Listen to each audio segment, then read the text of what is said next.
లేచినాడురా సమాధి గెలిచినాడురా లేతునని తా చెప్పినట్లు లేఖనములో పలికినట్లు లేతునని తా చెప్పినట్లు లేఖనములో పలికినట్లు లేచినాడురా సమాధి గెలిచినాడురా యేసు లేచినాడురా సమాధి గెలిచినాడురా భద్రముగ సమాధి పైన పెద్ద రాతిని ఉంచిరి భటులు భద్రముగ సమాధి పైన పెద్ద రాతిని ఉంచిరి భటులు ముద్ర వేసి రాత్రి అంతా ముద్ర వేసి రాత్రి అంతా నిద్రలేక కావలి వారు లేచినాడురా సమాధి గెలిచినాడురా యేసు లేచినాడురా సమాధి గెలిచినాడురా ప్రభువు దూత పరము నుండి త్వరగా దిగి రాతిని దొర్లించి ప్రభువు దూత పరము నుండి దిగి రాతిని దొర్లించి బలిరథానిపై కూర్చుండే బలిరథానిపై కూర్చుండే భయము నొంద కావలి వారు లేచినాడురా సమాధి గెలిచినాడురా యేసు లేచినాడురా సమాధి గెలిచినాడురా ప్రొద్దు పొడవక ముందే స్త్రీలు సిద్ధపరచిన సుగంధములు ప్రొద్దు పొడవక ముందే స్త్రీలు సిద్ధపరచిన సుగంధములు శ్రద్ధతోడా తెచ్చి యేసుకు శ్రద్ధతోడా తెచ్చి యేసుకు రుద్దుదామని వచ్చి చూడా లేచినాడురా సమాధి గెలిచినాడురా యేసు లేచినాడురా సమాధి గెలిచినాడురా చూడవెళ్ళిన స్త్రీలను దూత చూచి అప్పుడు వారి తోడా చూడవెళ్ళిన స్త్రీలను దూత చూచి అప్పుడు వారి తోడా లేడు గలలయ ముందుగా పోతూ లేడు గలలయ ముందుగా పోతూ నాడు అప్పుడే లేచినాడని లేచినాడురా సమాధి గెలిచినాడురా యేసు లేచినాడురా సమాధి గెలిచినాడురా చచ్చిపోయి లేచినాడు స్వామి భక్తుల కగుపడినాడు చచ్చిపోయి లేచినాడు స్వామి భక్తుల కగుపడినాడు చచ్చినను నన్ను లేపుతాడు చచ్చినను నిన్ను లేపుతాడు చావు అంటే భయపడరాదు లేచినాడురా సమాధి గెలిచినాడురా యేసు లేచినాడురా సమాధి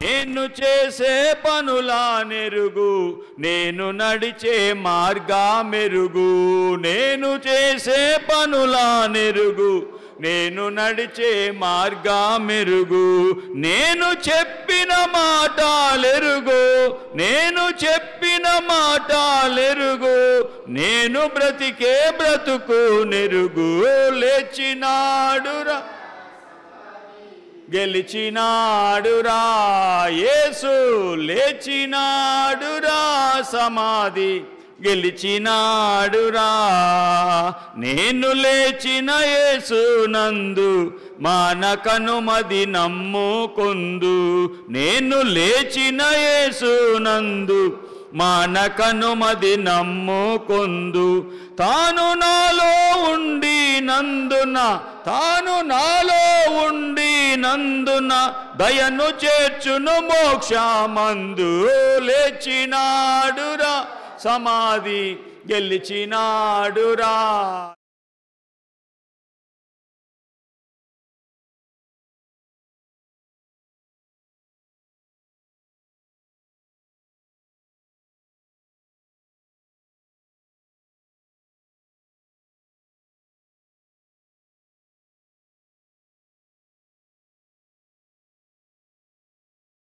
రా సమాధి గెలిచినాడురా, యేసు లేచినాడురా, సమాధి గెలిచినాడురా.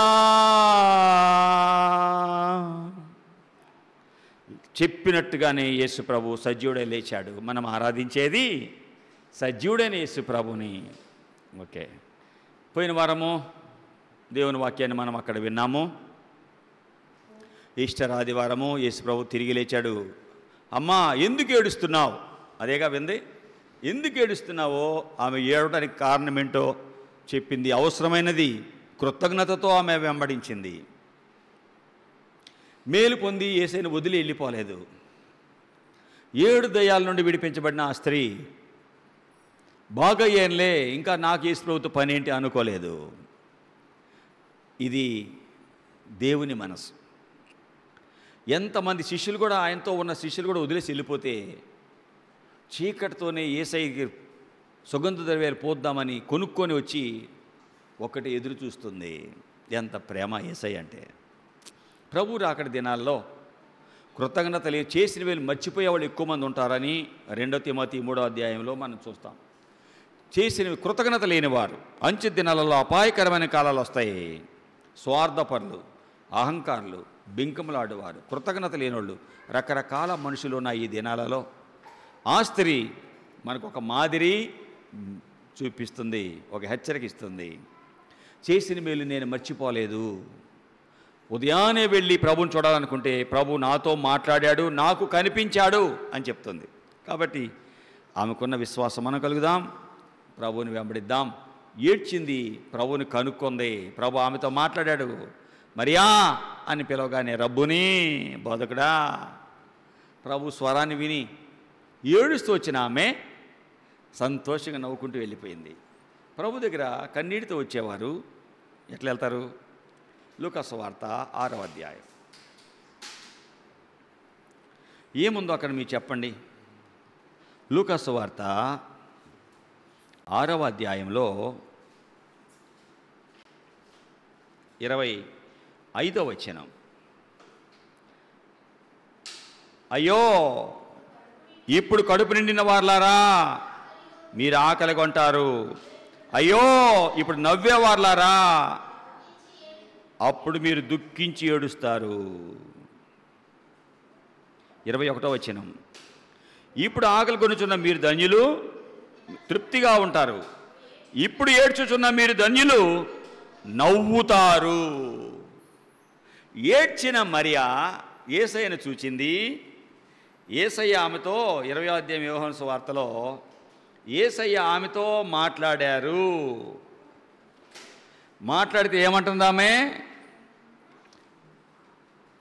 యేసు ఆమె వైపు చూచి 16వ వచనము, మరియా అని పిలిచెను. ఆయన వైపు తిరిగి హెబ్రీ భాషలో రబ్బూని, బోధకుడా. సంతోషంగా ఏం చేస్తుంది ఇప్పుడు ఈమె? యేసు ప్రభు యొక్క స్వరాన్ని విని సంతోషంగా ప్రభు దగ్గరికి వెళ్ళింది, శిష్యుల దగ్గరికి వెళ్ళింది. నేను ప్రభువుని చూచాను సంతోషంగా 18వ వచనంలో చెప్తుంది. ఏడ్చుకుంటూ వెళ్ళింది. ఇక్కడ ఏడ్చిన ఆమె 11వ వచనంలో ఏడ్చింది, 18వ వచనంలో సంతోషంగా, 16వ వచనంలో యేసయ్య స్వరాన్ని వింది, సంతోషంగా వెళ్ళిపోయింది. ప్రభు దగ్గరికి వచ్చిన మనము కన్నీటితో మొరపెడితే సంతోషం ప్రభు మనకి ఇస్తాడు. ఓకే, ప్రార్థన చేసుకుందాం. ప్రభు మనతో మాట్లాడినట్లుగా ప్రభుని అడుగుదాం.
యేసు ప్రభువా, నీ పాద సన్నిధిలో చేరి మొరపెట్టుకోవటకు మాకు మీరు ఇచ్చిన సమయాన్ని బట్టి వందనాలయ్యా. ఎలా మమ్మల్ని మీరు ప్రేమించి కంటికి రెప్పలా కాపాడుతూ మా ఎడ్ల చూపుచున్న మీ కృపలను బట్టి వందనాలు తండ్రి. ఇంతవరకు నాయనా మమ్మల్ని ఎలా ప్రేమించి మీ విలువైన వాకులు అందిస్తున్నారు, ఎలా మేము ఉండాలో, ఎలా నీ కొరకు బ్రతకాలో, సాక్షులుగా ఎలా బ్రతకాలో మాకు తెలియజేస్తున్నారు. శిష్యులు ఎలా ఉంటారో, అధికారం ఎలా ఇచ్చారో నీ సేవకులకి నాయనా, ఎవరు పరలోకాన్ని ఉంటారో నాయనా మేము విన్నాము. నీ కొరకు బ్రతుకున్నట్లుగా దయ చూపండి. ఏదైనా ప్రత్యేకంగా మాతో మాట్లాడండి. మిమ్మల్ని మీరే ఏదైనా సేవ ద్వారా మీ నామాన్ని కనపరుచుకోమని అయోగ్యుని నా ప్రార్థన ఆలకించండి. ఇంతవరకు మాకు సహాయం చేసినందుకు మీకే వందనాలు చెల్లించుకుంటూ, ఓ తండ్రి, అలాగే లిడియమ్మ బిడ్డలిద్దరిని ప్రైజ్ రేజ్ గారిని తెచ్చావు కేజీఎమ్మని, నైనా కొత్తగా చిన్న బిడ్డ నైనా ఎలాగ జాన్ మీరేనైనా బన్నీ అని పెట్టానో చిన్నవాడిని తెచ్చావు నైనా. నీ మొదటగా ఈ దినం వచ్చిన మందిర ఆవరణలో ఉన్న బిడ్డలను మీరు కాపాడము నైనా. ఏ దుష్టుడికి ఈ బిడ్డల మీద ఈ సేవల అధికారం లేకుండా కాపాడు. మీ సేవ నీది, ఆత్మల నీవి ప్రభావం. గ్రామంలో జరుగుతున్న సేవను దీవించండి. లైవ్లో నీ వాక్యం వెళుతుండగా ప్రజల హృదయాలు మీరు తెరవండి నైనా. మీ కొరకు నాణ్యమైన నమ్మకమైన వారిగా మమ్మల్ని ఒక్కొక్కరిని చేయమని, ఈ దినం కావాల్సిన ఆహారం మాకు దయచేయమని యేసునామమున అడుగుచున్నాం తండ్రి, ఆమెన్. మనందరం లేచి నిలువబడి 181 పల్లవి పాడుకుందాం. జీవమునిచ్చెన్ సమాధిలోన పాప స్వభావం పాతిపెట్టెన్, నూతన పరిచయం తిరిగి లేచెన్, ఏనాడో వచ్చున్ మహిమతోన్. 161 పేజీ. జీవమునిచ్చెన్ సమాధిలోన పాప స్వభావం పాతిపెట్టెన్, నూతన పరిచయం తిరిగి లేచెన్, ఏనాడో వచ్చున్ మహిమతోన్. జీవమునిచ్చెన్ సమాధిలోన పాప స్వభావం పాతిపెట్టెన్, నూతన పరిచయం తిరిగి లేచెన్, ఏనాడో వచ్చున్ మహిమతోన్.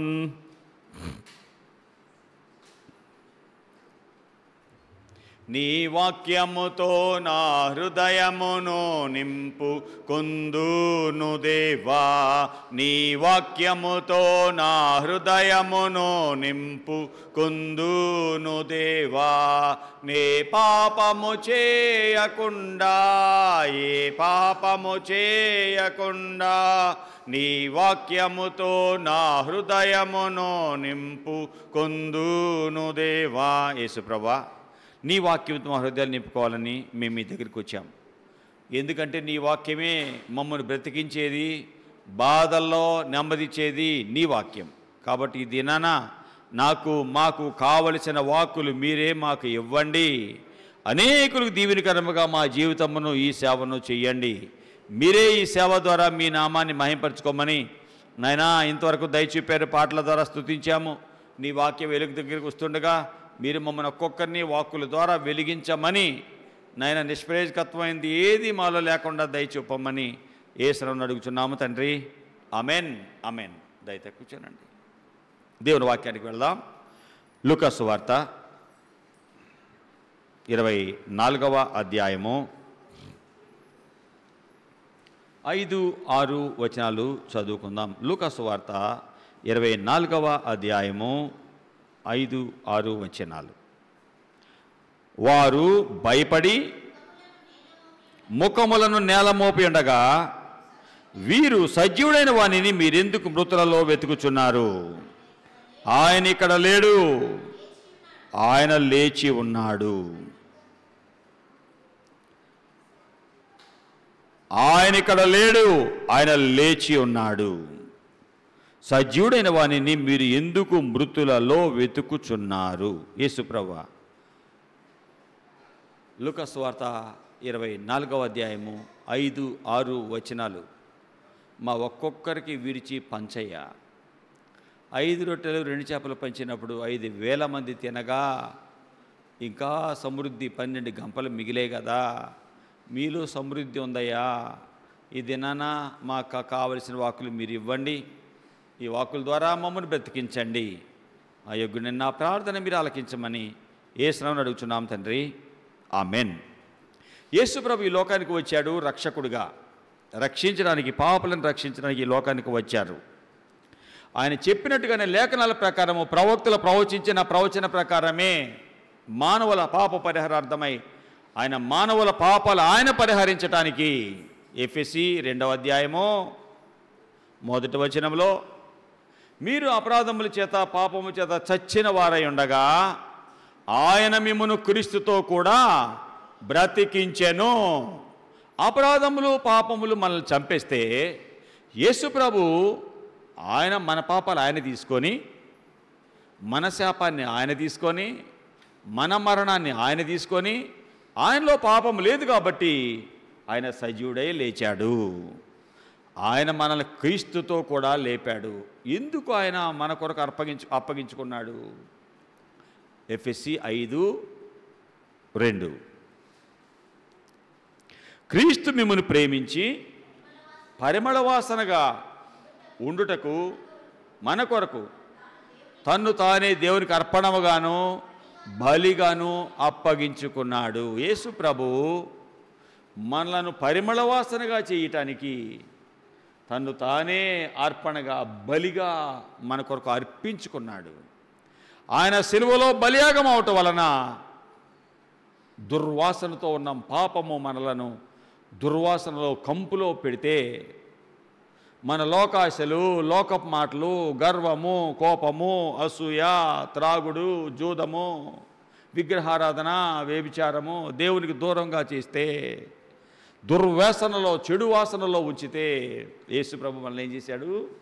పరిమళ వాసనగా చేయటానికి తన్ను తానే బలిగా అప్పగించుకున్నాడు. అప్పగించుకున్న యేసు ప్రభు ఆయనలో జన్మ కర్మ పాపాలు లేవు కాబట్టి మరణం ఆయనని సమాధిలో ఉంచలేకపోయింది. దేవుళ్ళు అన్నవారు, మహాత్ములు అన్నవారు, బాబాలు అన్నవారు వారి వారి సమాధులు మూయబడ్డాయి.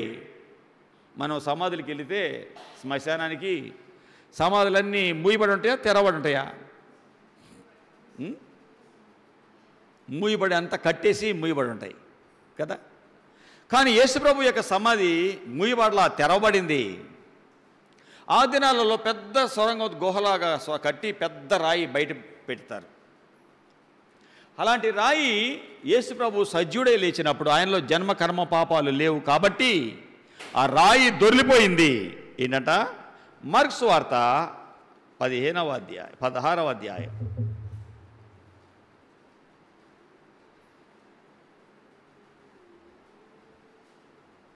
ఇక్కడ మనం చదువుతుంటే ఆ రాయి ఎంతదంట? చాలా పెద్ద రాయి, ఎవరు తీస్తారా అని బాధపడుకుంటా ఆ స్త్రీలు వస్తే ఆ రాయి ఏమైందంటండి?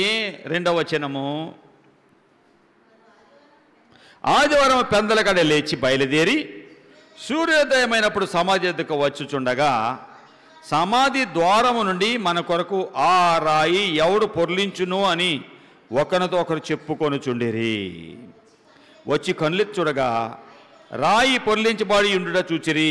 ఆ రాయి ఎంతో పెద్దది, ఎంతో పెద్దది, పెద్ద రాయి. ఎవరు తీస్తారా? మగ్దలేనే మరియా, యాకోబు తలైన మరియా, సొలొమే. స్త్రీలందరూ వచ్చారు. మన వల్ల కాదు కదా రాయి. ఎవరు పొర్లిస్తారా అని చూస్తుంటే మత్తయి 28వ అధ్యాయము మొదటి 2 వచనాలు చూస్తుంటే, విశ్రాంతి దినం గడిచిపోయిన తర్వాత ఆదివారమున తెల్లవారుచుండగా మగ్దలేనే మరియయు వేరొక మరియయు సమాధిని చూడవచ్చిరి. ఇదిగో ప్రభువు దూత పరలోకము నుండి దిగవచ్చి రాయి పొర్లించి దాని మీద కూర్చుండెను. రాయి పొర్లించే దూత వచ్చాడు, పరలోకము నుండి పొర్లించేశాడు. యేసయ్య శక్తి ముందు ఏ శక్తి నిలబడలేకపోయింది.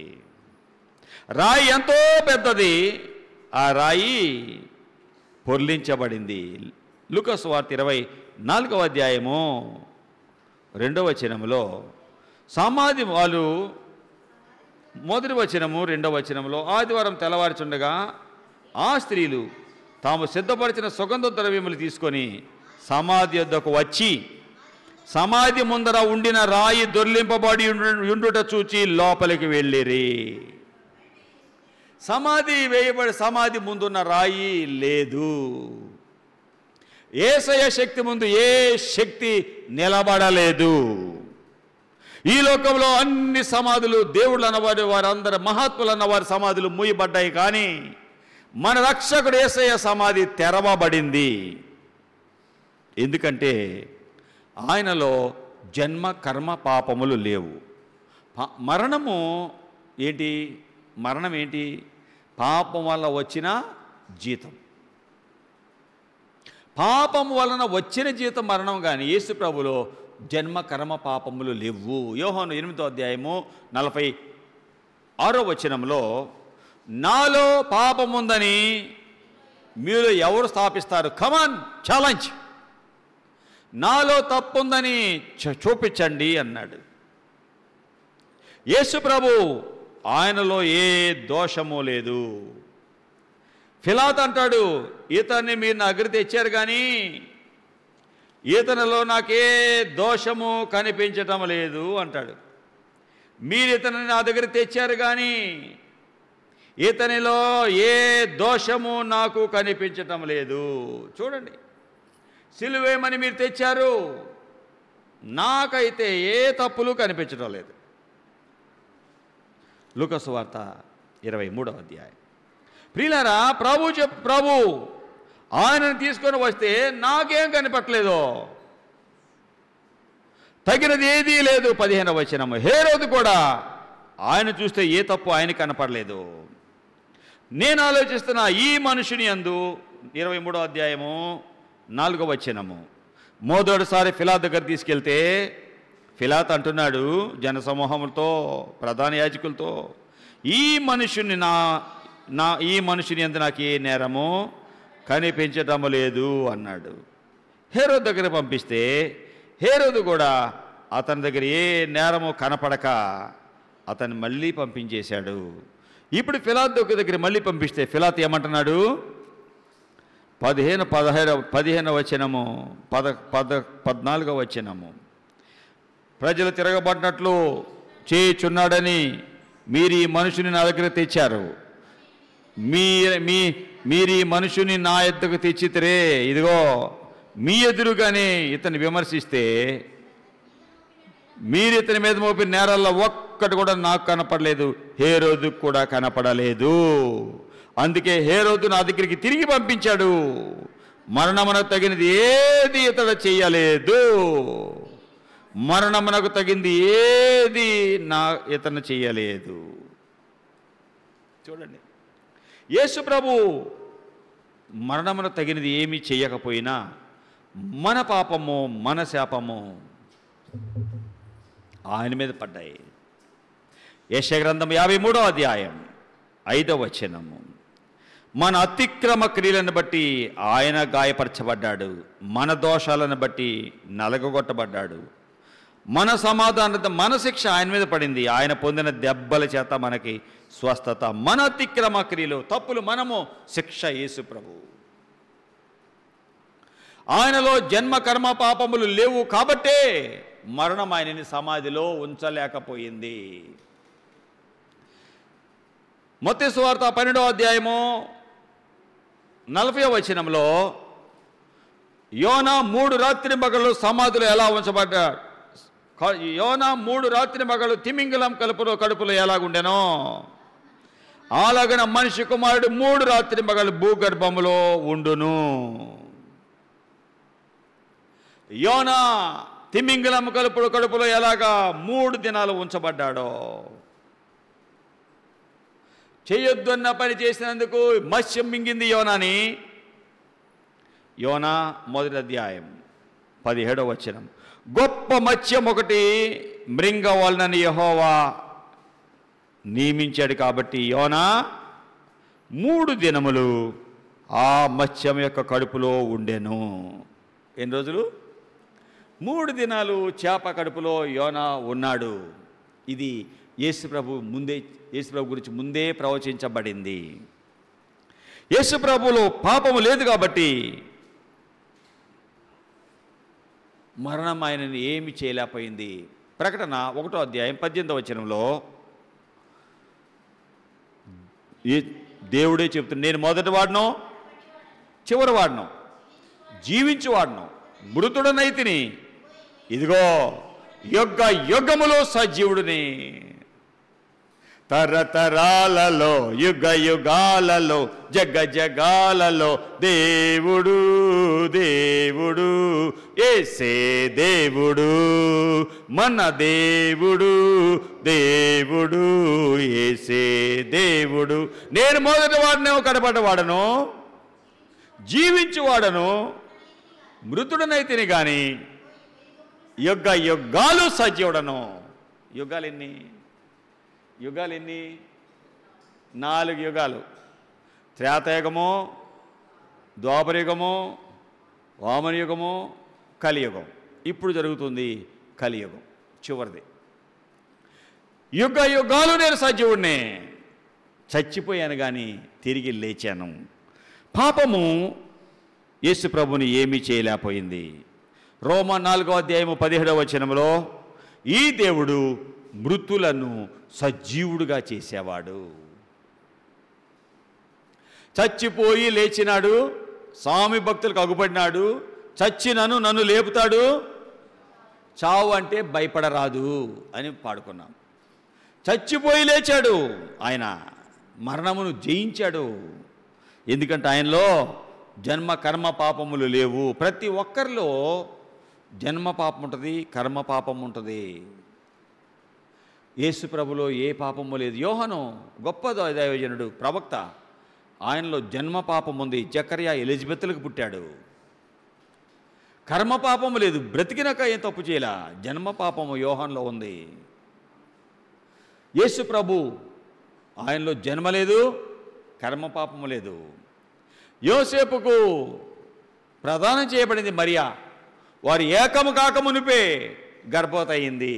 ఇది పురుషుతో పురుష ప్రమేయం లేకుండానే లోకరక్షకుడు ఈ లోకానికి వచ్చాడు. కాబట్టే మరణం ఆయన మీద ఏ ప్రభుత్వం చేయలేకపోయింది.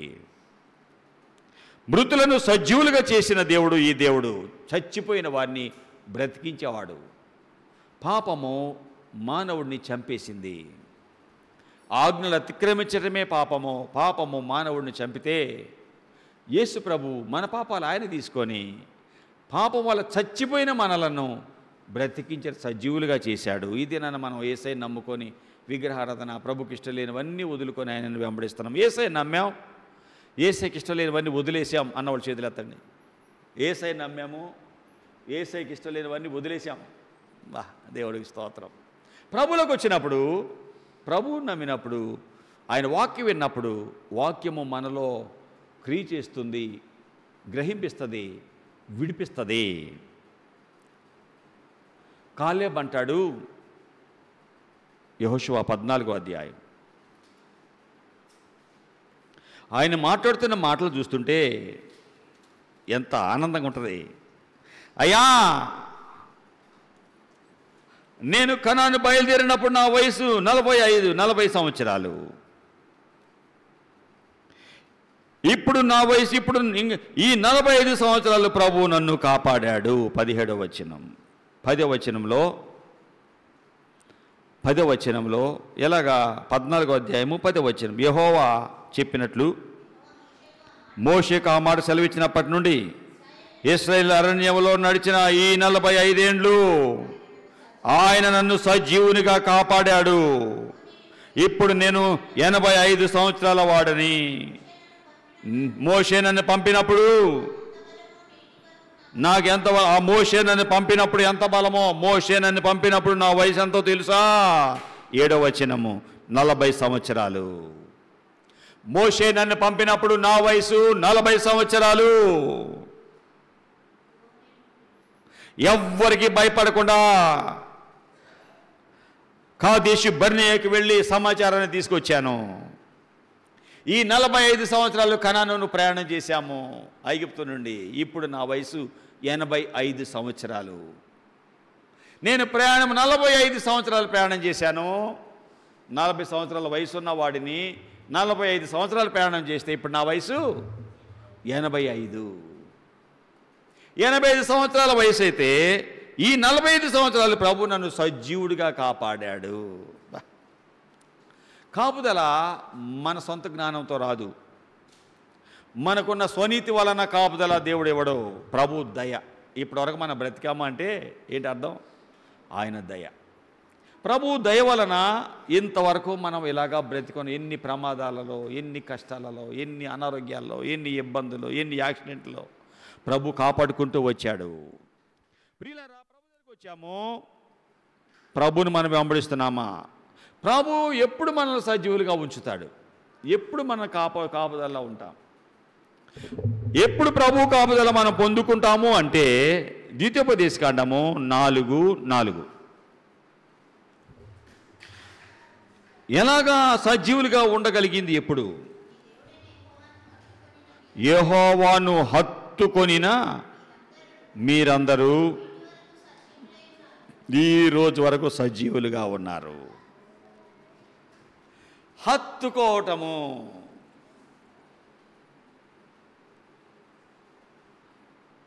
నయోమి, రూతు ఒకరినొకరు హత్తుకున్నారు. ఓర్ఫా ముద్దెట్టుకొని వెళ్ళిపోయింది. మళ్ళీ ఆమె కనిపించదు. హత్తుకున్నందువలన, అత్తగారిని హత్తుకుంటం వలన ఆమెలో ఉన్న మార్పును చూచిన రూతు అన్యురాలు నయోమిని అత్తగారిని హత్తుకొని వెంబడించింది. బెత్లెహేముకు వచ్చింది. ఆమె ద్వారా యెషై ద్వారా దావీదు సంతానం నుండి లోకరక్షకుడు యేసుప్రభు వచ్చాడు. యెహోవాను హత్తుకుంటే మీరు సజీవులుగా ఉన్నారు. కోతి దాని పిల్లలని హత్తుకునేట్టు తీస్తుంది. చిన్ని పిల్లలు కోతి పొట్టను పట్టుకొని ప్రయాణం చేస్తుంటాయి. ఎంతమంది చూశారు? కోతి చిన్ని పిల్ల ఆడుకుంటుంది. అది బయలుదేరే ముందు సౌండ్ చేయగానే పరిగెత్తుకుంటూ వచ్చి పొట్ట పట్టేసుకుంటుంది. పొర్రపాటున అది వదిలిందా చంపి పడేస్తుందండి. నేను చూశాను. ఎంతేనయ్యా? పొర్రపాటున పొట్ట జారిందా చంపేస్తుంది తల్లి. నువ్వు పనికిరావు, ప్రమాదంలో నువ్వు నన్ను హత్తుకొని ఉండాల్సిందని ఎందుకు వదిలేవు? కంగారు దాని పిల్లలు వెంటనే లోపలికి వెళ్ళిపోతే హత్తుకుంటాయి తల్లిని. చిన్నప్పుడు డాక్టర్లు చెప్తూ ఉంటారు, బిడ్డని హత్తుకొని పడుకోండి అంటారు. మీరా డాక్టర్లు అంతే అని చెప్పేది. అప్పుడు తల్లి యొక్క వేడి, తల్లికి ఉన్న ఎఫెక్షన్ పెరుగుతుంది. హత్తుకొని పడుకోండి బిడ్డని. దేవుడు నువ్వు హత్తుకుంటే ప్రభు నిన్ను కాపాడతాడు, భద్రంగా ఉంటావు. ఈ దినాలలో మనుషులు దేవుని హత్తుకోవడానికి బదులుగా ఏదో దండం పెట్టుకుని వెళ్తున్నారు. విగ్రహ సంబంధమైన చీకటి మనుషులను వదలటం లేదు. గుడికి వెళ్ళి ఏం చేస్తాం అది చెప్పరేంటయ్యా? గుడికి వెళ్ళి ఇలా దండం పెట్టుకుంటాం, ఒక గంట ఇట్ట కొడతావు, ఏటేట అనుకొని మళ్ళీ దండం పెట్టుకు వెళ్ళిపోతావు. అంతేనా? ఇంకేమన్నా ఉందా? అరే ఏంటమ్మా చెప్పండి. తర్వాత ఆయన లేకపోతే ఎవరు పూజారి లేడు, గుడి ఉంది, గుడిలోకి బయట గంట కనిపిస్తుంది, తలుపులు వేసే ఉంటాయి. వెళ్ళి ఏం చేస్తావు? దండం పెట్టుకొని గంట కొట్టి మళ్ళీ నువ్వేదో చెప్పుకొని వెళ్ళిపోతావు. అదే పూజారి ఉంటే గంట కొట్టి అయిన తర్వాత ఆయన దగ్గరికి వెళ్తే కొంచెం తీర్థం పోస్తాడు, కొబ్బరి నీళ్ళు తీసి తాగి చేసుకొని వెళ్ళిపోతావు. అంతేగా? ఇంకేమైనా ఉందా? హత్తుకోవడం ఉందా? జస్ట్ అంతే. కానీ అందుకే కుటుంబాలలో వారి జీవితాలలో నెమ్మది సమాధానం లేదు. ఎందుకు? హత్తుకోవటం లేదు. ఇక్కడ చెప్తున్నాడు, మోషే ప్రవక్త చెప్తున్నాడు, ఈ దినం వరకు మీరు సజీవులుగా ఉండటానికి కారణం ఏంటో తెలుసా? ఈ దినం వరకు మీరు సజీవులుగా ఉండటానికి కారణం ఏంటో తెలుసా? అని చూస్తున్నాడు నా వైపు. ఈ దినం వరకు మీరు సజీవులుగా ఉండడానికి కారణం ఏంటో తెలుసా? యెహోవాను హత్తుకున్నారు. దేవుని హత్తుకోవడానికి వచ్చామా?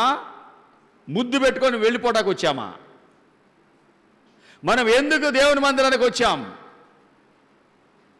ఎందుకు నీ జీవితంలో జీవం లేదు? ఎందుకు నీ కుటుంబంలో సమాధానం లేదు? ఎందుకు నీ బ్రతుకులో ఆనందం లేదు? ఎందుకు నీ జీవితంలో ఏదో పోయినట్టుగా ఉంటున్నావు? ప్రభుని హత్తుకోవడం నీకు రావట్లేదు. ఏదో చిన్న ప్రార్థన చేయడం పరిగెత్తటం, చిన్న వాక్యం చదవడం పరిగెత్తటం, నీ పనిని హత్తుకుంటున్నావు కానీ ప్రభుని హత్తుకోవటం లేదు. అందుకే నీ కుటుంబంలో సమాధానం పోయింది. ఎన్ని కుటుంబాలలో నెమ్మది లేదు, ఎన్ని కుటుంబాలలో ఆరోగ్యం లేదు, ఎన్ని కుటుంబాలలో నేను మరణం వెళుతుంది. ప్రియులారా, మరణం వెళుతుంది. ఎందుకు? హత్తుకోవటం లేదండి. మీరు యెహోవాను హత్తుకొని ఉండటం వలన ఈ దినం వరకు మీరు సజీవులుగా ఉన్నారు. ఎందుకంటే ఈ దేవుడు ఎవరికి దేవుడు? మత్తయి సువార్త 22వ అధ్యాయం 23వ వచనంలో, మత్తయి సువార్త 22వ అధ్యాయము 23వ వచనం, ఆయన సజీవులకే దేవుడు కానీ మృతులకు దేవుడు కాడు. ఏంటి? ఈ దేవుడు సజీవులకే దేవుడు, చచ్చిపోయిన వాళ్ళకి దేవుడు కాడు. బ్రతికిన వారికి యేసు ప్రభువు దేవుడు, చచ్చిపోయిన వాళ్ళకి కాదు. దేవుని దగ్గరికి వచ్చావు, దేవుని వాక్యం వింటున్నావు, జీవం ఉందా? సజీవుడివేనా? నువ్వు వెంబడించేది సజీవుడేనా? 22వ అధ్యాయం 33వ వచనం కదా, 33వ వచనం కదా. ఆయన సజీవులకే దేవుడు కానీ మృతులకు కాదు దేవుడు. ఎందుకంటే ఈ దేవుడు ఎవరు? ఈ దేవుడు ఎవరు? యోబు గ్రంథము 9వ అధ్యాయము 25వ వచనము, నా విమోచకుడు సజీవుడు, నన్ను విమోచించేవాడు, నన్ను విడిపించేవాడు, నన్ను కాపాడేవాడు సజీవుడు, చచ్చిపోయినోడు కాదు. చచ్చిపోయినోడికి ఏం చెప్పినా అర్థం కాదు, బ్రతికినోడికి చెప్తే అర్థమవుతుంది. నా విమోచకుడు సజీవుడు. ఎందుకంటే ఈ దేవుడు యెషయా 25వ అధ్యాయం 8వ వచనం, మరి ఎన్నడూ ఉండకుండా మరణాన్ని మృంగివేశాడు. ఎన్నడూ ఉండకుండా మరణాన్ని మృంగివేశాడు. సజీవుడైన దేవుడు ఈ దేవుడు. సజీవుడైన దేవుడిని మృతమైన స్థలాలలో, సమాధుల్లో, విగ్రహ గుడులలో ఎక్కడెక్కడో వెతుకుతున్నారు ఈ దినాలలో. సజీవుడైన దేవుడిని ఎక్కడ వెతుకుతావు? ఆయన సజీవుడు. సమాధికి వెళ్తే ఉంటాడు ఆయన? సమాధికి వెళ్తే ఏం కనిపించిందండి వాళ్ళకి? ఖాళీ కనిపించిందండి, ఏమి లేదండి. సమాధి దగ్గరికి వెళితే ఏం కనిపించింది? రాయి దొర్లించబడటం కనిపించింది. సమాధి దగ్గరికి వెళితే యేసు ప్రభు వారికి కనపడలేదు. మత్తయి 28వ అధ్యాయం 10వ వచనం, 16వ వచనం, 17వ వచనం, యేసు కనపడలేదు, సమాధి ఖాళీ.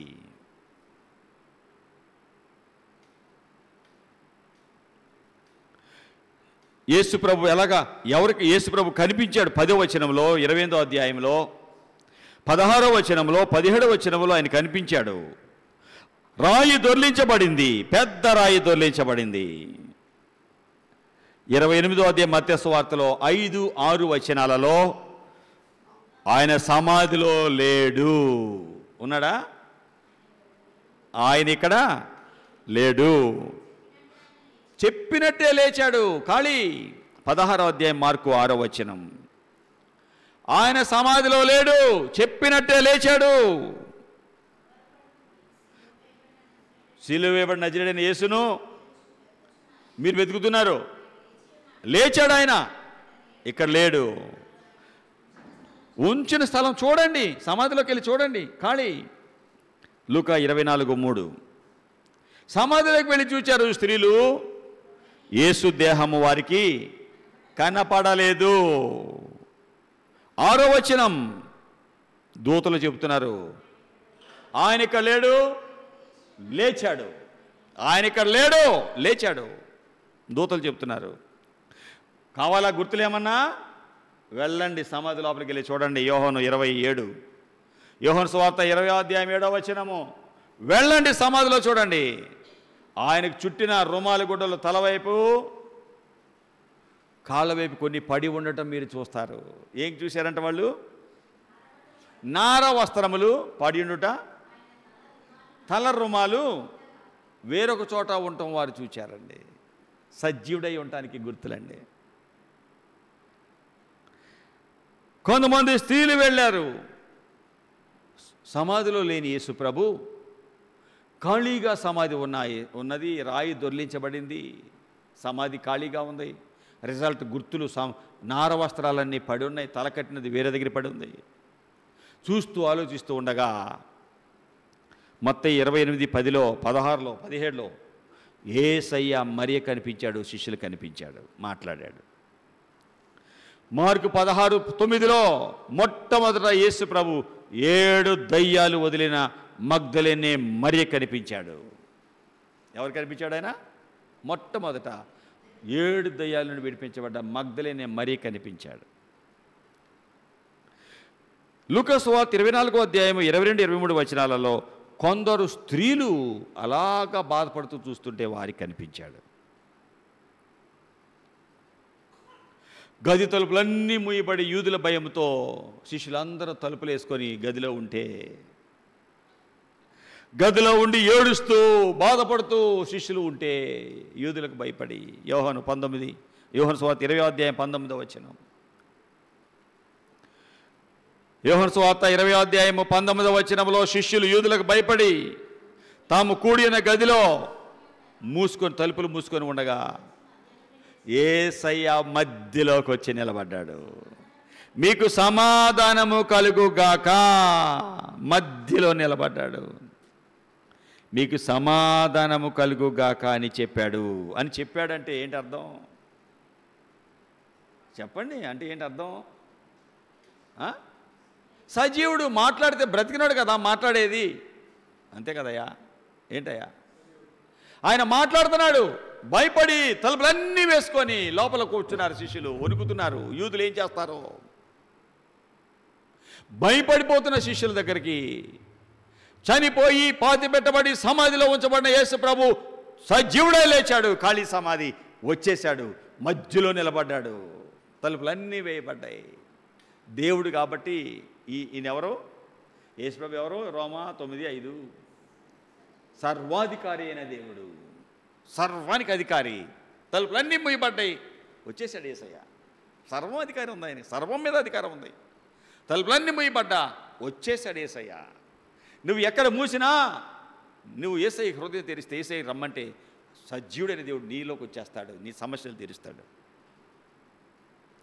సజీవుడిగా వారి దగ్గరికి వచ్చి భయంతో ఉన్న వారికి మొట్టమొదట ఆయన చెప్పిన మాట, మీకు సమాధానము కలుగుగాక అన్నాడు.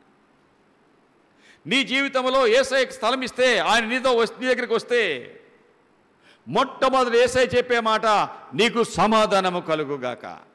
ఏ సమస్యలు నీ జీవితంలో అసమాధానాన్ని ఇచ్చినాయి, ఏ రోగము నీ కుటుంబానికి నీకు అసమాధానం ఇచ్చింది. ఒక వ్యక్తి హాస్పిటల్కి వెళ్ళాడు. హాస్పిటల్కి వెళ్ళి టెస్ట్ చేయించుకుంటే క్యాన్సర్ అని వచ్చింది. అది కూడా బ్లడ్ క్యాన్సర్ అని వచ్చింది. ఆ కుటుంబస్తులకు చెప్పారు. ఆ కుటుంబస్తుల కంటే ముందుగా నేనున్నాడు, నాకేం పర్వాలేదండి, చాలా ధైర్యంగా ఉంటానండి, ఏం ప్రాబ్లం లేదు, ఏముందో చెప్పండి అంటే నవ్వుతూ ఉన్నాడు. నీకు బ్లడ్ క్యాన్సర్ అనేటప్పటికీ, బ్లడ్ క్యాన్సరా నాకా? అద్దిరిపోయాడు. కొన్ని రోజులకి, వారమో కొన్ని రోజులకి రక్తమంతా నీరైపోతుంది. మళ్ళీ మొత్తం క్లీన్ చేసి మళ్ళీ రక్తం ఎక్కించాలి ఆయనకి. కొన్ని లక్షలు ఖర్చు అవుతుంది. రక్తం అంతా ఎక్కించాలంటే కొన్ని లీటర్ల రక్తం ఉంటుంది. శరీరం అంతా 7 లీటర్ల రక్తం ఉంటుంది. ఎన్ని లీటర్ల రక్తం ఉంటుందా? 7 లీటర్లు, 5 లీటర్ల. యేసు ప్రభు శరీరం నుండి 6.5 లీటర్ రక్తం వెళ్ళిపోయిందని విన్నా. దాదాపు 5 అంటున్నారు, 7 లీటర్ల లోపు రక్తం ఉంటుంది మానవ శరీరంలో. ఇన్ని లీటర్ల రక్తం ఎక్కించాలంటే ఎంత ఖర్చు అవుతుంది?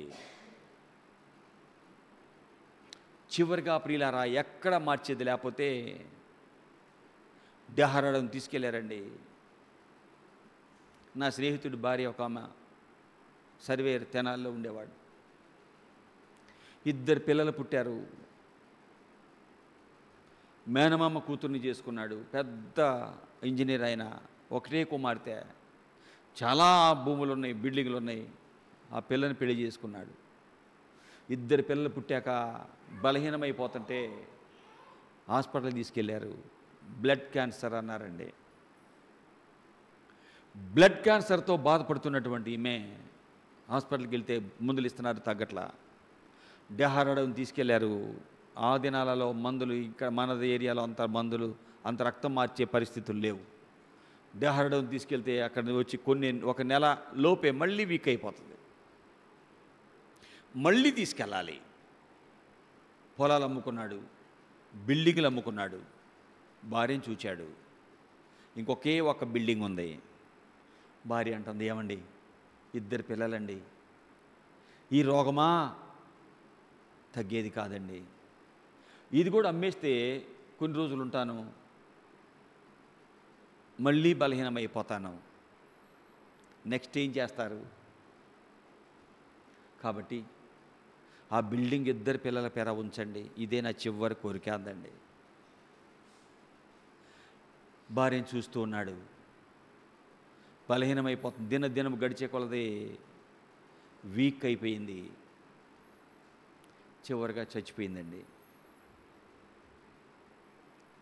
లక్షలు ఖర్చు పెట్టాడు. వీక్ అయిపోయి ఆమె చనిపోయింది. చివరిగా ఒక్క ఇల్లే మిగిలిందండి ఆ పిల్లలకి. ఈ దినాలలో మానవులు రకరకాల వాటి మీద అన్వేషిస్తున్నారు, వెళుతున్నారు. వారి జీవితంలో సహాయం లేకుండా అసమాధానంతో రోగము మానవుడిని అసమాధానంలో ముంచింది. కుటుంబంలో సమస్యలు, ఆర్థిక సమస్యలు అసమాధానంలో ముంచుతాయి. బిడ్డలు మాండనకపోతే, భర్త త్రాగుపోతాయి, దురలవాట్లలో ఉన్నవాడైతే ఆ కుటుంబంలో అసమాధానము. ఇరుగు పొరుగు వారు సరైన వాళ్ళు కాకపోతే, పోట్లాడేవాళ్ళు అయితే వారి జీవితంలో వారి కుటుంబం అసమాధానము. పొలం పక్కన ఉన్న వాళ్ళు సరైన వాళ్ళు కాకపోతే, చెప్పండి, పొలం పక్కన ఉన్న వాళ్ళు మంచోళ్ళు కాకపోతే సమాధానంగా ఉంటుందా? మీరు అటు చూడపాకండి, ఇటు చూడండి. మీ పొలం పక్కన వాళ్ళు సరైన వాళ్ళు కాదనుకోమ్మా, ప్రశాంతంగా ఉంటారా? గట్టులు చెక్కేస్తా పొద్దాక, నీళ్ళు నీ పొలం గుండా ఆట వెళ్ళాలి, లేకపోతే ఆడి పొలం నీకు రావాలి ఇవ్వని అంటాడు. బాగుంటుందా? ఉండదండి, అసమాధానం. కొన్ని సమస్యలు మనుషులను అసమాధానంతో ముంచుతున్నాయి. యూదులు భయపెడుతుంటే శిష్యుల సంగతి తేలుద్దామంటే తలుపులన్నీ వేసుకొని భయంతో బిక్కుమంటున్నారు. ఏ చిన్న సౌండ్ వచ్చినా అమ్మో భయం. అటువంటి పరిస్థితులు యేసయ్యే వచ్చి మధ్యలో నిలబడ్డాడు. తలుపు సౌండ్ లేవు, కిటికీల సౌండ్లు లేవు. ఆయన సజీవుడు, ఎలా సర్వాధికారి. అలాగ తలుపులన్నీ మూయపడ్డా వచ్చి వాడి మధ్యలో నిలబడి, శిష్యులారా మీకు సమాధానము కలుగుగాక అన్నాడు. యేసయ్య చెప్పగానే వారిలో ఉన్న భయం మాయమైపోయింది. యేసయ్యను చూడగానే వారిలో ఉన్న కష్టాలు మాయమైపోయినాయి. ఎందుకు? ఆయన సజీవుడు. అపోస్తలుల కార్యాలు 1వ అధ్యాయం 3వ వచనంలో యేసు ప్రభు ఎన్ని రోజుల వరకు కనిపించాడు? 40 దినాలు వారికి కనపడుచు దేవుని రాజ్య విషయాన్ని గురించి బోధించుచు అనేక ప్రమాణాలంటే రుజువులు చూపిస్తూ తన్ను తానే సజీవునిగా కనపరుచుకున్నాడు. గుర్తులు చూపిస్తున్నాడు. ఇది లేఖనాలన్నీ చూపిస్తున్నాడు. 40 దినాలు మరణము నుండి లేచిన, సమాధి నుండి లేచిన యేసు ప్రభు, మూయబడిన సమాధి, సీల్ వేసిన సమాధి తెరవబడింది. సజీవుడిగా వచ్చాడు యేసయ్య. 40 దినాలు ఏం చేశాడట? దేవుని రాజ్యం గురించి బోధిస్తున్నాడు. అనేక ప్రమాణాలంటే రుజువులు చూపిస్తున్నాడు. తానే నేనే బోధిస్తుంది. సజీవుడు బ్రతుకున్నప్పుడు చెప్పాగా, ఇంకా ఇలా ఉంటే మీరు నాతో ఉంటారు పరలోకం, ఇక నేను వెళ్ళిపోతా, ఇలా ఉండండి. సజీవునిగా కనపరిచాడు. పౌలు గారు చెప్పాడు, ఈ దేవుడు ఎవరో, ఎందుకు వచ్చాడు. 1 కొరింథీ 15వ అధ్యాయం. ఎందుకు వచ్చాడు? 3వ వచనం నుండి చదవండి జాగ్రత్తగా. ఎందుకు వచ్చాడు, ఏం చేశాడు, ఎవరెవరు కనిపించాడు. నాకు ఇవ్వబడిన ఉపదేశం మీకు అప్పగించాను. ఏంటంటే, లేఖనాల ప్రకారం క్రీస్తు మన పాపముల నిమిత్తం చనిపోయాడు, సమాధి చేయబడ్డాడు. లేఖనముల ప్రకారమే 3వ దినం లేచాడు. పేతురు కనిపించాడు. తర్వాత 12 మంది శిష్యులు కనిపించాడు. ఆ తర్వాత 500 మందికి ఎక్కువగా సహోదరులకు ఒక్కరోజే కనిపించాడు. అనేకులు ఉన్నారు, కొంతమంది చనిపోయారు. తర్వాత యాకోబుకి, అపోస్తులకు అందరికీ, ఆ తర్వాత కడపట ఆ కాలమందు పుట్టిన నాకు కూడా కనిపించాడు. నేను అపోస్తులందరిలో తక్కువ వాడను. సంఘమును హింసించినందున అపోస్తులుడు అనపట్టక నేను యోగ్యుడిని కాదు. అయినా నేనేమై ఉన్నానో అది దేవుని కృపే. నాకు అనుగ్రహించబడిన ఆయన కృప నిష్ఫలము కాలేదు, కానీ వారందరికంటే నేను ఎక్కువ ప్రయాసపడ్డాను. నేను కాదు, నాకు తోడైన దేవుని కృప. దేవుడే నాకు కనిపించాడు. సజీవుడు కాబట్టి కనిపించాడు. సజీవుడిని కాబట్టి నేను మీకు కనిపించాను. ఈ దినాలలో సజీవుడైన దేవుడిని, సర్వాధికారి అయిన దేవుడిని మృతమైన స్థలాలలో, గుడ్లు గోపురాల్లో, లేకపోతే ఎక్కడెక్కడో ఏ సమాధుల్లోనో వెతుకుతున్నారు. లేదు లేదు, యేసు ప్రభు సజీవుడు. ఆయన చనిపోయి సజీవుడే లేచాడు. సజీవుడైన దేవుడు నిన్న నేడు ఒకే రీతిగా ఉన్నాడు. ఈ దేవుడు ఎవరో, నిన్న ఒక రకం, ఈరోజు ఒక రకం ఉండడు ఆయన. హెబ్రీ 13వ అధ్యాయంలో ఎవరు ఈ దేవుడు, ఎలా ఉంటాడు, ఎలాగా ఈ సజీవుడైన దేవుడు ఉన్నాడో 13వ అధ్యాయంలో ఆయన వాక్యం ఎంత స్పష్టంగా చెప్తా ఉందో జాగ్రత్తగా చూద్దామా. 8వ వచనం. యేసుక్రీస్తు నిన్న నేడు ఒక్కటే రీతిగా ఉన్నాడు. అవును, యుగ యుగములు ఒకే రీతిగా ఉన్నాడు. ఎస్, సజీవుడు ఆయన. ఎవరైతే యేసయ్య నమ్ముతారో వారికి జీవం ఉంది. సజీవము, చచ్చిపోరు వాళ్ళు. క్రైస్తవుడికి ఎప్పుడు నేను మీకు చెప్తాను, క్రైస్తవునికి యేసయ్య నమ్మిన వానికి 2 పుట్టుకలు, ఒకటే మరణం. యేసయ్య నమ్మితే ఒకటి తల్లి గర్భంలో పుడతావు, 2 తిరిగి జన్మిస్తావు. పాపాలు ఒప్పుకొని యేసయ్య స్వరం వింటావు, యేసయ్య నిన్ను రక్షించని నేను చెప్తాడు, తిరిగి జన్మించడు.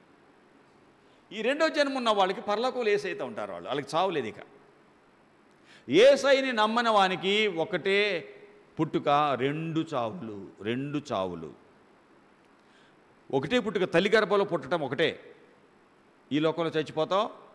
ఆ తర్వాత ప్రకటన 21:8, ప్రకటన 21:8, పిరికివారు, అవిశ్వాసులు, అసహ్యులు, నరహంతకులు, వ్యభిచారులు, మాంత్రికులు, విగ్రహారాధికులు అందరూ మండుచున్న గుండములో పాలు పొందుదురు. ఇది 2వ మరణం, నరకం. అగ్ని ఆరదు, పురుగు చావదు, కేకలు. యేసయ్య నమ్మితే సజీవమే. యేసయ్య సజీవుడు కాబట్టి యేసయ్య శిష్యులు చెప్పాడు, శిష్యులారా మీ హృదయాలు కలవరపడనివ్వకండి. యోహాను 14:1-2 వచనాలు. నా శిష్యులారా మీ హృదయాలు కలవరపడనివ్వకండి. దేవుని యందు విశ్వాసం ఉంచారు, నన్ను కూడా నమ్మండి. నా తండ్రి ఇంటి అనేక నివాసాలు ఉన్నాయి, లేకపోతే మీకు చెప్తా. నేను స్థలం సిద్ధం చేయడానికి వెళుతున్నాను. నేను వెళ్ళి మీకు స్థలం సిద్ధం చేసిన తర్వాత నేను ఉండే స్థలంలో మీరు ఉండలాగిన మరలా వచ్చి నా దగ్గర ఉండడానికి మిమ్మల్ని తీసుకొని వెళతా. అబ్బా, సజీవుడైన దేవుడు.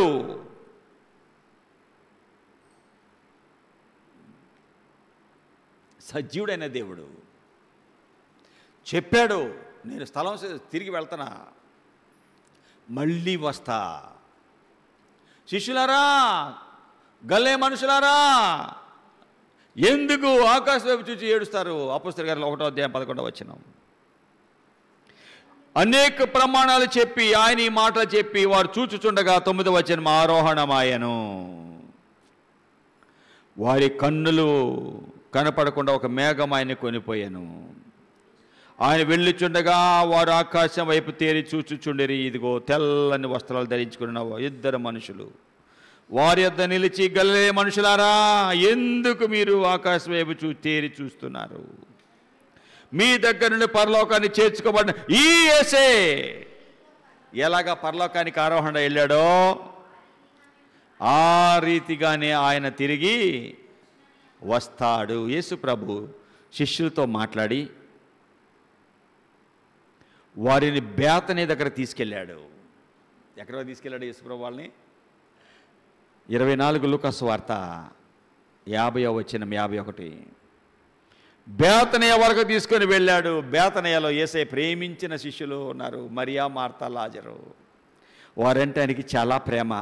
ఎందుకంటే అంతగా ప్రేమించారు. యేసయ్య ఎప్పుడు వెళ్ళినా ఏం చేసేవాళ్ళు?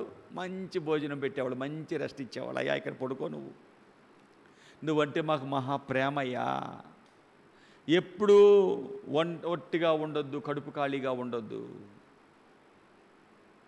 ఎప్పుడు ఈ దారిన వచ్చిన మా ఇంటికి రండి. ప్రేమగా చూస్తే ఆ ఇంటికి వెళ్ళటానికి సేవకులు ఇష్టపడతారు. ద్వేషం ఉన్నా లేక వ్యతిరేక భావాలు ఉన్నా ఆ ఇంటికి దేవుని సేవకులు వెళ్ళరు. వెళ్ళకపోతే ఆశీర్వాదాలు ఆ ఇంటికి ఉండవు. వీరు బహు ప్రేమగా చూచేవారు కాబట్టి యేసయ్య చనిపోయి తిరిగి లేచి ఎక్కడికి వెళ్ళాడట? బేతనియ వరకు వారిని తీసుకుపోయి చేతులెత్తి వారిని ఆశీర్వదించాను. వారిని ఆశీర్వదించుచుండగా ప్రత్యేకమై పరలోకానికి ఆరోహణమై వెళ్ళాను. వారు ఆయనకు నమస్కారము చేసి మహానందముతో యెరూషలేమునకు తిరిగి వెళ్ళి ఎడతెగక దేవాలయంలో ఉండి దేవునికి స్తోత్రం చెల్లిస్తున్నారు.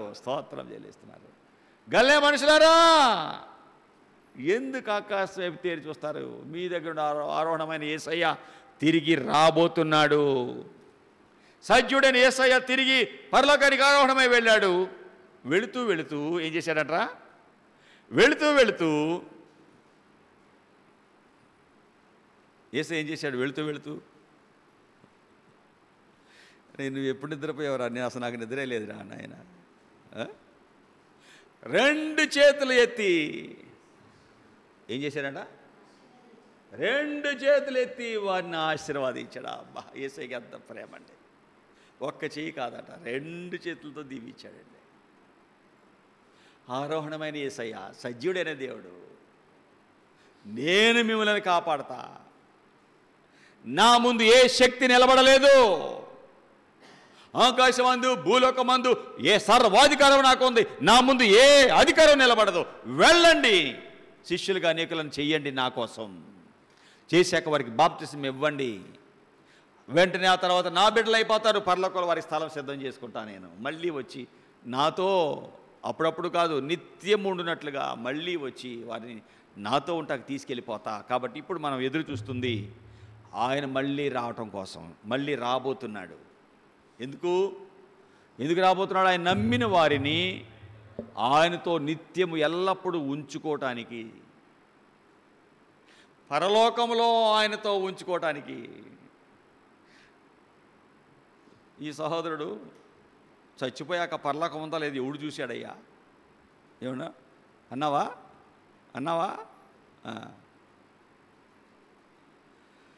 నువ్వు చూడలేదు ఇందిరాగాంధీ ఉందో లేదో, నెహ్రూని చూసావా, గాంధీని చూసావా?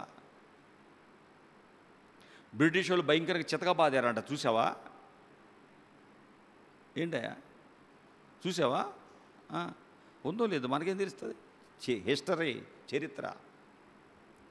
దేవుడు చెప్తున్నాడు, అదే నమ్మకం. భక్త సింగ్ గారు నిష్ట కలిగిన సిక్కు మతస్థుడు. యేసుప్రభు రక్షించిన తర్వాత నువ్వు యేసయ్యని నమ్ముతావా? నీతో నేను కాపురం చేయను అంద భార్య. నేను సిక్కు మతస్థురాల్ని.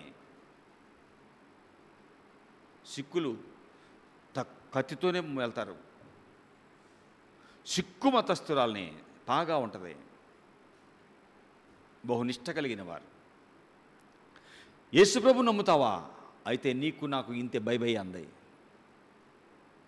ఉదయం మనం విన్నాం కదా, శిష్యుడు కదా ఆయన. శిష్యుడు యేసయ్యని నమ్మినప్పుడు తన ప్రాణాన్నే ద్వేషించాడు. నా నిమిత్తము భార్యను, బిడ్డలను, అనంతములు, అక్కచెల్లెలు, తల్లిదండ్రులు, ఆస్తులు, భూములు, ఇండ్లు ప్రాణం సహా ద్వేషిస్తే నేను ఆ శిష్యుడు అన్నాడు. అన్నీ వదిలేసి వచ్చాడండి. తీసి అవతల పడేశాడు తలపాగా, కత్తిని అవతల పడేశాడు. ఈ దినమును నేను యేసయ్య బిడ్డను అని ఇచ్చాడు. గొప్ప దైవజనుడు భక్త్ సింగ్ గారు.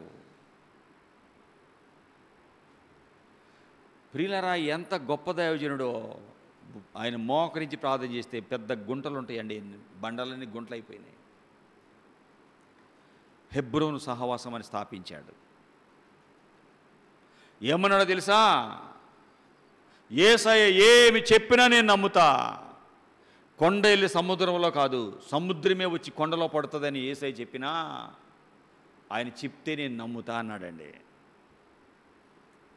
నమ్మితే నీకు ఆశీర్వాదం, నమ్మిన వారికి ఆశీర్వాదం, నమ్మని వానికి చెప్పండి. మార్కు 16:16 చెప్పి ముగిస్తా. అయిపోయింది, ముగిస్తున్నా. నమ్మిన వాని వల్ల ఈ సూచక్రియలు కలుగుతాయి, నమ్మకపోతే ఏమవుతుంది? ఇక్కడ ఉన్నాయండి మాటలు.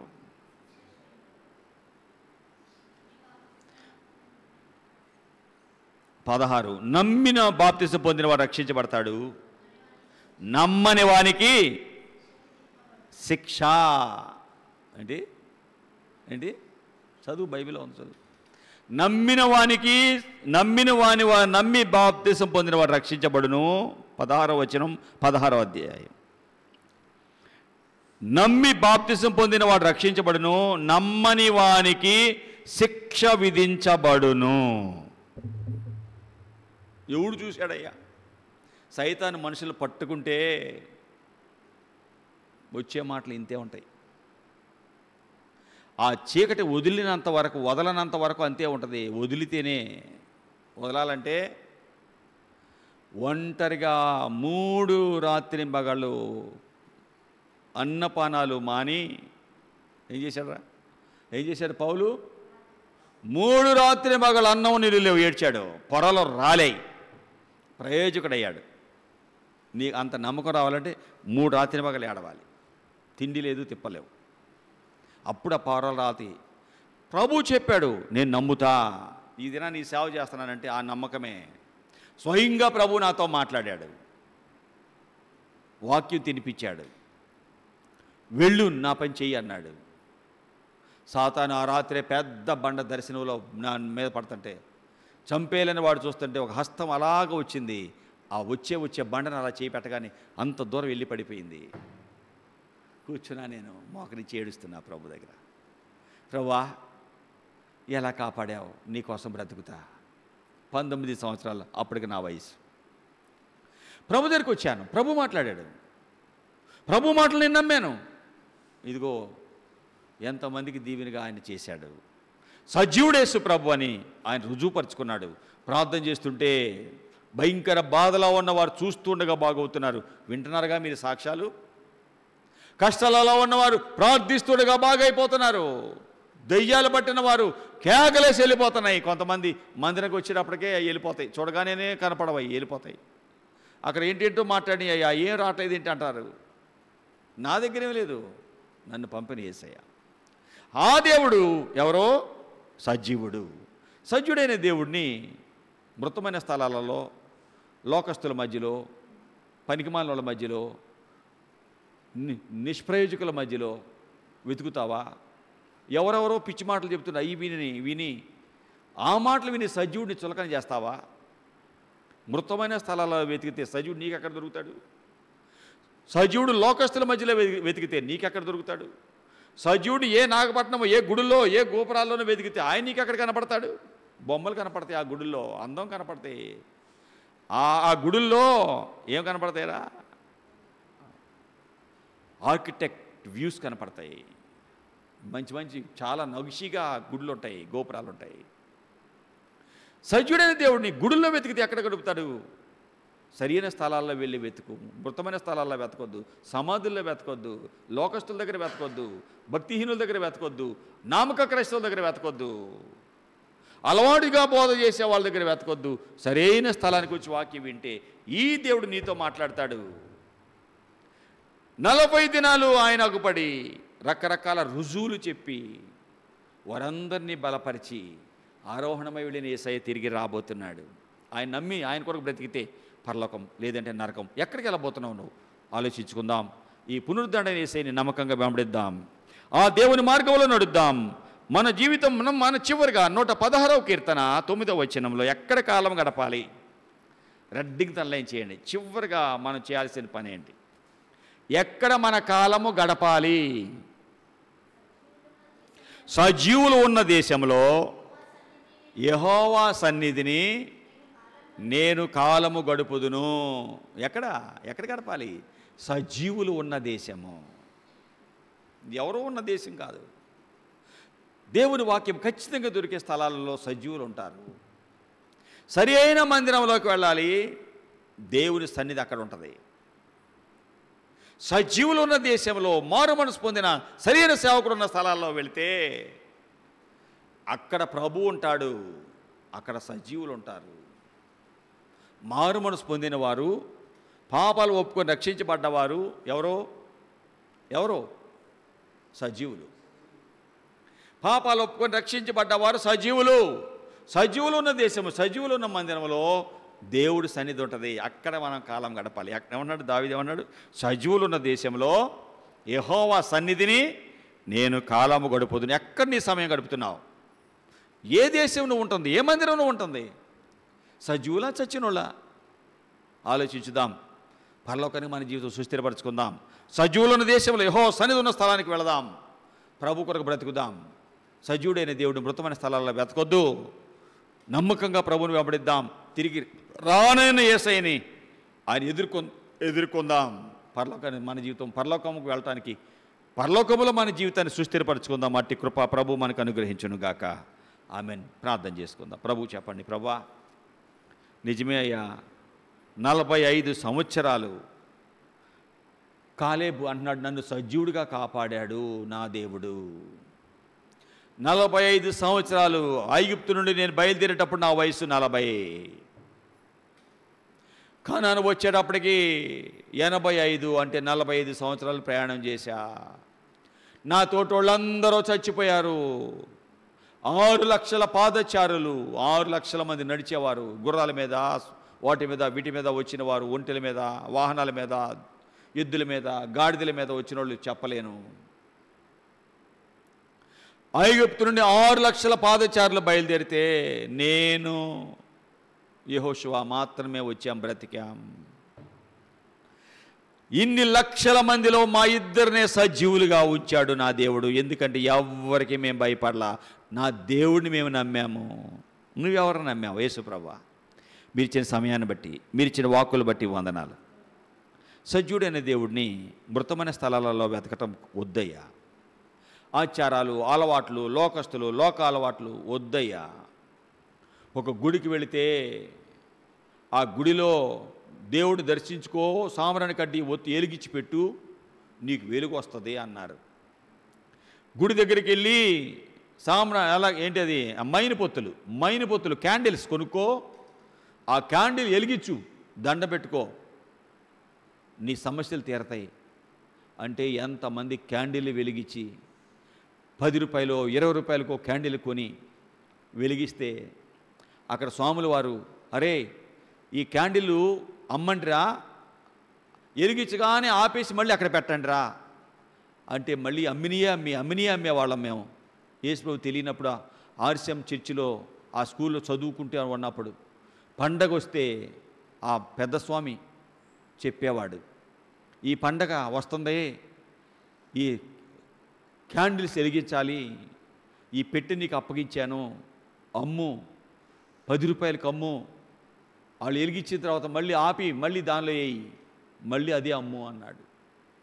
క్యాండిల్, సజీవుడైన దేవుడిని క్యాండిల్ వెలిగిస్తే దొరుకుతాడా? సమస్యలు తీరతాయా? ప్రభా, నాకు తెలియదు ఆ దినాల్లో యేసు ప్రభు సజీవుడు ఇలాంటివి అని, చిన్నవాడిని. కానీ మీరు నాతో మాట్లాడావు, నిజ దేవుడు ఎవరో తెలియజేశావు, నిజ మార్గం ఏదో నాకు చూపించావు, నాతోనే మీరు మాట్లాడావు. సజీవుడైన దేవుడిని విగ్రహాల్లో, ఆయా స్థలాలలో, స్నేహితులలో, గుళ్ళలో, గోపురాల్లో వెతికాను. కానీ నెమ్మది లేక చచ్చిపోవాలనుకున్న నన్ను మీరు నాతో మాట్లాడి మిమ్మల్ని కనపరుచుకొని నీ పనికి పిలిచి ఇంతవరకు నడిపించావు. సజీవుడైన దేవుడిని మృతమైన స్థలాలలో వెతకకుండా నేను నమ్మకంగా వెంబడించి సాక్షులుగా బ్రతికవారుగా మమ్మల్ని చేయమని యేసునామమున అడుగుచున్నాం తండ్రి. Amen, amen. ఓకే, మనందరం లేచి నిలబడి 302వ పాట పాడుకుందాం. జయ హే జయ హే జయ హే జయ హే జయ జయ దేవసుతా జయ జయ విజయ సుతా జయ హే జయ హే జయ హే జయ హే. సిలువల్లో పాపికి విడుదల కలిగెను, విడుదల కలిగెను. కలువరిలో నవ జీవన మొదవెను, జీవన మొదవెను. సిలువ పతాకము జయమును గూర్చెను, సిలువ పతాకము జయమును గూర్చెను. జయమని పాడెదను, నీ విజయము పాడెదను, నా విజయము పాడెదను. జయ హే జయ హే జయ హే జయ హే. మరణపు కోటలో మరణమే సమస్యను, మరణమే సమస్యను. ధరణిలో జీవిత భయములు తీరెను, భయములు తీరెను. మరణములు సహజయములు నావే, మరణములు సహజయములు నావే. జయమని పాడెదను, నీ విజయము పాడెదను, నా విజయము పాడెదను. జయ హే జయ హే జయ హే జయ హే జయ జయ దేవసుతా జయ జయ విజయ సుతా జయ హే జయ హే జయ హే జయ హే. యేసునామములో జయం. ఆ జయశీలుడు మనం ఆరాధించేది. రాజాదిరాజుకి, జయశీలుడికి, తిరిగి రానైన ప్రభువుకి, పునరుద్ధానుడైన యేసయ్యకి, తిరిగి రానైన రక్షకుడికి, పాప పరిహారకునికి జై. ఓకే, ప్రభు సన్నిధిలో చేరాము, ప్రభు వాక్యం విన్నాము. యేసు ప్రభువా, మీరిచ్చిన సమయాన్ని బట్టి వందనాలు, మీరిచ్చిన వాక్కులు బట్టి వందనాలు, ఇంతవరకు ప్రేమించి మమ్మల్ని నడిపించినందుకు వందనాలు. ప్రభా, ఈ జయశీలుడు సజీవుడైన మిమ్మల్ని మృతమైన స్థలాల్లో వెతకకుండా సజీవుడిని సజీవుడిగా వెంబడించడం మాకు నేర్పు. మీ కొరకు మమ్మల్ని సాక్షులుగా చేయి. వాక్యాన్ని ముద్ర వేసి భద్రపరచు. యేసునామమున అడుగుచున్నాం తండ్రి, ఆమేన్. తండ్రైన దేవుని దయ, ప్రభువైన యేసుక్రీస్తు యొక్క కృప, పరిశుద్ధాత్మ దేవుని సహవాసం మనకు తోడుగా ఉండి సజీవుడైన దేవుడిని నమ్మకంగా వెంబడిస్తూ అనేకులు సాక్షులుగా బ్రతికే కృపను ప్రభు మనకిచ్చి మన జీవితం ద్వారా ప్రియ ప్రభువే ఆయన నామాన్ని మహిమపరచుకొనుగాక.